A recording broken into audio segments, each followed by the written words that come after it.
Okay. This is going to be the introduction to the social game for Aspies. Uh, come across the whole pickup thing. Here's the whole thing, man. Like, there's nothing wrong with you. There's no syndrome. This is my philosophy. This is how I feel about it. There's nothing wrong with you. There's no syndrome, okay, or anything like that. Just like, you've seen places where they say, well, it's just two different minds. And this is what I believe too. Really, there's just two different ways of thinking. But the whole thing is that we're the minority. So to get ahead, we have to, it's not us that we have to explain to get ahead, to hope that we get a chance. Because even if you do get that chance, are you going to be taken as seriously as you want to, or are they just going to look over you and you're not going to be taken as seriously as you want to be taken? That's one way to do it, to get in there and just like get a handout. You know what I mean? But there's another way to do it too. And that is because the thing is, like, they can understand us, they'll understand us, but we'll be in a position to where we're, still in the same position, still in the same boat. So, but just understand that you are different. There's nothing wrong with you. You're no less, no more. There's nothing wrong with you. You just have certain traits that you display that don't make sense to them. Well, they have certain traits that they display.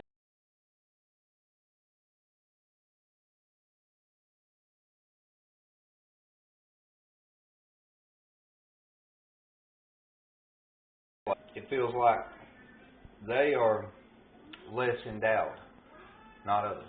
You know what I mean? Like they're a step behind. Because we love, and we love how we're supposed to. We love hard.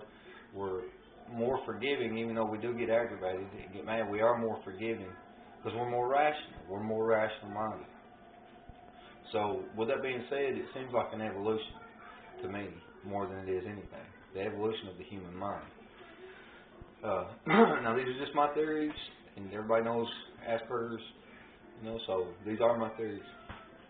Since it is the evolution of the human mind, and we are the minority, the thing is that we got to learn to do is one thing we're good at is strategy, strategic games, and this all where PUA comes into play. And then that one guy, I saw him, he had something studying social dynamics, and it's the same thing. It's the study of social dynamics.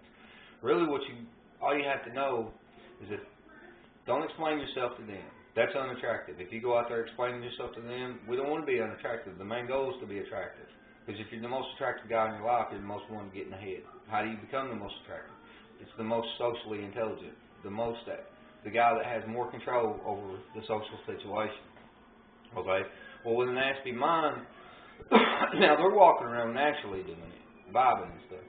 But with an Aspie mind, if you learn your social skills in details, intimate, which is how we learn. They learn on a whole. They learn by feeling, which we have feeling. That's why we don't understand their empathy, because we could get whipped for something. We don't understand why we got whipped because it wasn't broken down. And a lot of times it's illogical why we're getting in trouble, so it don't make any sense to me. Or sense to you. You don't understand why because, it's illogical. Well, the thing is, like, instead of understanding why it's illogical, just understand that they're the majority. They've got these rules, and with this majority, all I have to understand, instead of going out there and understanding why they work, I have to understand how they work. Now, if I understand how they work, then the next thing I know is basically the world is a game. It's just a game. And you got people in front of you. And every person you come across, there's a correct move that you can do. A correct strategic move to do. To deal with those people and get the most out of the interaction.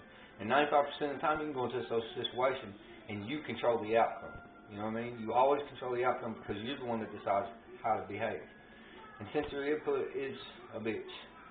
But you can still, if you stop looking at them like they're people, you know what I mean? Or, I don't know, you just got to look at them a different way. You just got to look at them like it's your world. Because it really is your world. And they're just players in your world. They're just pieces in your world to And this is what everybody does. It's going to sound bad, but you have to manipulate them. People with Asperger's syndrome, we don't have any manipulation tactics. That's the problem. They manipulate each other. Neurotypicals manipulate each other. They don't rationalize with each other like we do. They manipulate each other. But they do it more in a natural way because they feel, like I said, they learn on a whole. They got a whooping. Oh, this hurt me. I better not do that no more. Let me find a way to manipulate around it to still get what I want, and that's how they work. Or if we got whipped for something, we just didn't do it no more. Or, which you don't do it, but they learn. They learn by their feelings. So we have to have everything broke down to us. I don't have to understand why, because we're not going to. We just have to understand what works. And in certain situations, this strategic move works. That strategic move works. And there's moves out there, and this is the introduction. But it's a game, and if you go out there and you play on their psychology, and everything in social situations happens constantly, the same thing's happening over and over and over again. If you go into a room, you can control that room just by playing the game. But here's my daughter, and I'll get back to more of it later. And I'm writing a book, but I'll put more onto it later. All right. What, baby?